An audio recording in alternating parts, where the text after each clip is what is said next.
Assalamualaikum warahmatullahi wabarakatuh. Selamat malam semuanya. Alhamdulillahirrabbilalamin. Wassalatu wassalamu ala asrofil anbiya'i wal mursalin Sayyidina wa maulana Muhammadin wa ala alihi washabihi ajmain, amma ba'du. Marilah kita panjatkan puja dan puji syukur kita atas kehadirat Allah Subhanahu wa taala, atas segala rahmat, hidayah dan nikmat yang telah diberikan kepada kita, sehingga pada malam ini mungkin pemirsa bisa menonton video saya dan saya bisa menyampaikan dakwah. Untuk yang berbahagia ini, kita dapat berkumpul di tempat yang mulia ini dalam keadaan sehat walafiat. Salawat serta salam senantiasa kita curahkan kepada junjungan kita Nabi besar Muhammad SAW beserta keluarga, sahabat, dan para pengikutnya. Semoga kita semua termasuk umatnya yang mendapat syafaat di hari kiamat kelak. Izinkan saya berdiri di hadapan hadirin sekalian untuk menyampaikan sedikit ceramah tentang memenuhi janji. Tema ceramah yang akan saya bawakan yaitu tentang memenuhi janji dalam Islam. Adapun pengertian memenuhi janji dalam Islam, salah satu bukti berimannya seseorang adalah memenuhi janji, dan ia menjadi bagian dari akhlak terpuji yang seharusnya menghiasi pribadi setiap orang beriman. Adapun padanan kata janji dalam bahasa Arab adalah akad. Menurut bahasa, akad berarti perjanjian atau ikatan yang kuat. Jadi, memenuhi janji merupakan kewajiban dan menjadi tanda orang itu beriman atau tidak. Itu sebabnya, jika dikaitkan dengan makna bahasa, maka janji itu harus ditepati dan dipenuhi. Dan kita diingatkan bahwa setiap janji akan diminta pertanggungjawabannya oleh Allah Subhanahu wa taala kelak. Adapun definisi tentang memenuhi janji dalam Islam. Jadi, definisinya yaitu janji adalah ikatan yang wajib ditepati, seperti menepati waktu dan menjaga amanah. Janji dalam bahasa Arab disebut akad, artinya ikatan atau perjanjian yang wajib ditepati. Dan adapun dalil dalam Al-Quran yang menyebutkan tentang janji dalam Islam. Jadi Allah Subhanahu wa taala memerintahkan umat Islam untuk selalu menepati janji dalam firman-Nya, yaitu dalam surat Al-Isra yang berbunyi Bismillahirrahmanirrahim, wa aufu bil ahdi innal ahda kana mas'ula, yang artinya, dan penuhilah janji, sesungguhnya janji itu pasti diminta pertanggungjawabannya oleh Allah Subhanahu wa taala. Dan adapun dalil dari hadis, yaitu dari hadis riwayat Bukhari dan Muslim yang berbunyi Bismillahirrahmanirrahim, ayatul munafiqi salasun iza haddasa kadzaba wa iza wa'ada akhlafa wa iza utumina khana, yang artinya, tanda-tanda orang munafik ada 3. Apabila bicara ia berdusta, apabila berjanji ia mengingkari, dan apabila diberi amanah ia berkhianat. Dan berikutnya, adapun jenis-jenis janji dalam Islam dibagi menjadi 2. Yang pertama, janji kepada Allah Subhanahu wa taala, dan yang kedua, janji kepada sesama manusia.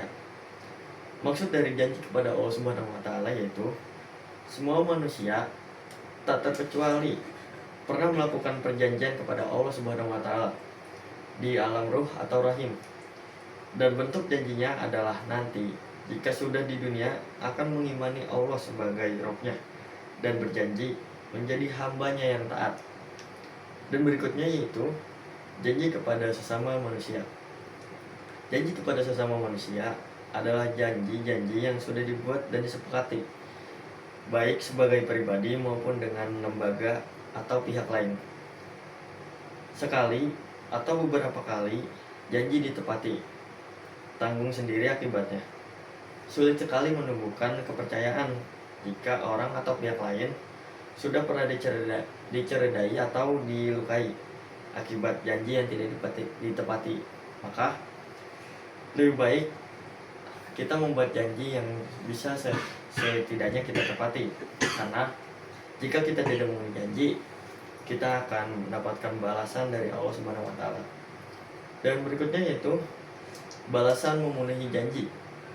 Adapun balasan memenuhi janji yaitu adalah mendapatkan keberkahan, ketenangan, serta kedudukan mulia di sisi Allah Subhanahu wa taala. Terhindar dari sifat munafik dan laknat, serta meraih keberhasilan dunia dan di akhirat. Sebaliknya, jika ia mengingkari janji, adalah tanda kemunafikan, mendatangkan murka Allah, malaikat dan manusia, serta akan dimintai pertanggungjawaban di akhirat kelak. Nah, adapun manfaat memenuhi janji. Yang pertama yaitu membangun kepercayaan dan menjadi jalan menuju surga. Maksudnya yaitu memenuhi janji membuat orang lain percaya dan menghargai Anda sehingga hubungan Anda akan lebih baik. Menjaga amanah adalah salah satu jalan menuju surga. Yang kedua yaitu terbebas dari tanggung jawab di akhirat. Orang yang memenuhi janji akan terbebas dari tuntutan atau pertanggungjawaban baik di dunia maupun di akhirat. Dan yang ketiga, menjadi tanda ketakwaan seseorang. Menepati janji merupakan ciri orang bertakwa, dan Allah menyukai orang-orang yang bertakwa sebagaimana disebutkan dalam Al-Quran. Dan yang keempat, terhindar dari sifat munafik. Seseorang yang mengingkari janji dianggap memiliki sifat munafik yang merupakan perbuatan tercela. Dan yang kelima, meningkatkan harga diri. Anda akan merasa lebih dihormati baik oleh orang lain maupun sendiri karena konsistensi dalam bertindak. Dan yang keenam, dan itu terakhir, mendapat ketenangan batin. Anda akan merasa lega dan terbebas dari beban serta kecemasan yang timbul akibat ingkar janji. Dan berikut ada akibat yang tidak jika kalian tidak memenuhi janji. Yang pertama yaitu kehilangan kepercayaan. Jadi orang yang sering mengingkari janji akan sulit mendapatkan kepercayaan dari orang lain, sehingga mereka dianggap tidak dapat diandalkan. Dan yang kedua, hambatan kesuksesan. Seseorang yang sering mengingkari janji akan kesulitan memperoleh dukungan, bantuan, atau peluang, sehingga langkah menuju kesuksesan terhambat. Dan yang ketiga, ada konflik dan perpecahan. Jadi jika kalian tidak menepati janji, akan mengakibatkan konflik dan juga perpecahan. Ketidakmampuan menepati janji dapat memicu konflik dan perpecahan, bahkan dapat merusak fondasi hubungan yang telah dibangun dengan susah payah. Yang keempat, dampak emosional. Orang yang ingkar janji bisa merasa bersalah, was-was, gelisah, dan tidak nyaman secara mental. Yang kelima, rusaknya hubungan. Janji yang tidak ditepati dapat menimbulkan kekecewaan dan sakit hati pada pihak lain, yang pada akhirnya merusak hubungan, pertemanan, keluarga, atau sosial. Cara memenuhi janji itu ada dua, yaitu yang pertama membuat rencana konsisten. Oke, dan itu merupakan contoh cara memenuhi janji. Jadi mungkin kurang lebihnya cukup sekian. Terima kasih, mohon maaf bila ada banyak kesalahan. Wabillahi taufiq wal hidayah. Wassalamualaikum warahmatullahi wabarakatuh.